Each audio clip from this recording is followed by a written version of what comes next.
اقرأ القرآن کیرل کا رہنے والا ایک شخص شہاب نامی جو گھر سے نکلا ہے پیدل حج کرنے کے ارادے سے، اب یہ اس کا عمل اس کے لیے صحیح ہے یا نہیں، حدیث جانتے ہیں۔ رسول اللہ صلی اللہ علیہ وسلم کی حدیث ہے، ترمذی کی روایت ہے، حدیث نمبر 1536۔ ایک خاتون کے بارے میں بتایا گیا رسول اللہ کو کہ ایک خاتون نے منت لی ہے، نظر لی ہے کہ وہ پیدل حج پہ جائے گی، تو آپ صلی اللہ علیہ وسلم نے کہا ان سے کہ اللہ اس کے پیدل حج کرنے سے بے نیاز ہے، اور اس سے کہا جائے اس عورت سے اس کی منت اس کی ختم توڑی جائے، اور اس کو حکم دیا کہ سواری پہ سوار کر دیا جائے۔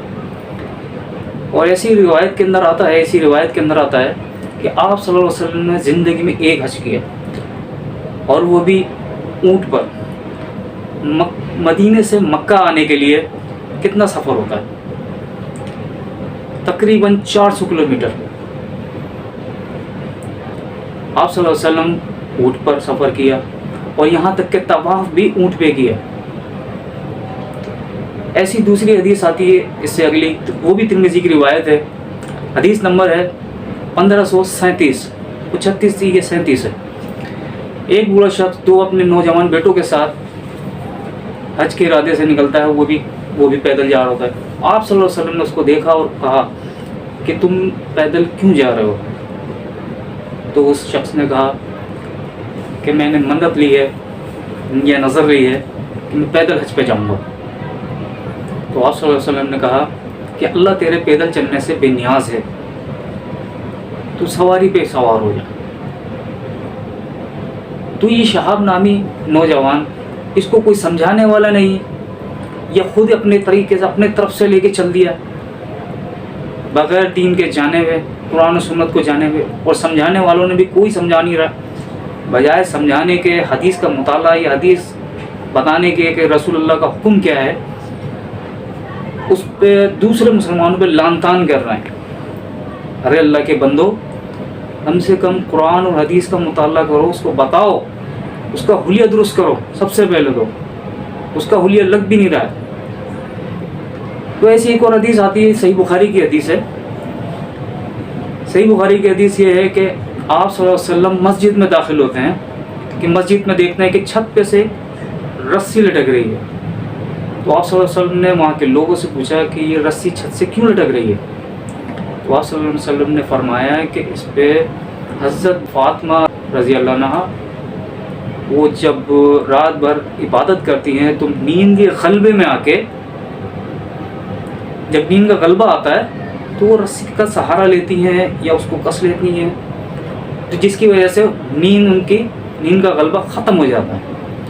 تو آپ صلی اللہ علیہ وسلم نے فاطمہ کو سمجھایا کہ یہ جسم کو بھی آرام کی ضرورت ہے، اس کو تکلیف نہیں دو زیادہ، اور دین میں جو آسانی ہے آسانی سے کرو، جو کام آسانی سے ہو جائے وہ کام کر لیا کر۔ صحیح بخاری کی روایت ہے، اماں عائشہ فرماتی ہیں کہ ہم آپ صلی اللہ علیہ وآلہ وسلم کے بعد 2 آپشن رکھتے تھے، آپ اس میں سے ایک آسان آپشن دے دیا کرتے تھے، یعنی دین میں آسانی جتنا آسان ہو سکے، محنت مشقت اتنا نہیں کہ اپنے آپ کو اذیت عذاب میں ڈال دو، دین میں آسانی ہے، بہت آسانی ہے۔ تو سب سے پہلے شہاب صاحب کو ان کو چاہیے تھا کہ شہاب کو سب سے پہلے ان کا حلیہ درست کریں۔ چہرے پہ جو داڑھی ہے اس کو، داڑھی کو جو سنت ہے، سنت اس کو پورا، اور اگر چلو ٹھیک ہے، اگر داڑھی ابھی انہوں نے ارادہ رکھا ہی ہے کہ اب داڑھی بھی رکھ لوں گا، مگر اب اس کے بعد چلو وہ رکھ لیں گے، ٹھیک ہے۔ اب نیچے آ جاؤ پائنچوں پہ، پائنچے دیکھیں آپ ٹخنوں سے نیچے۔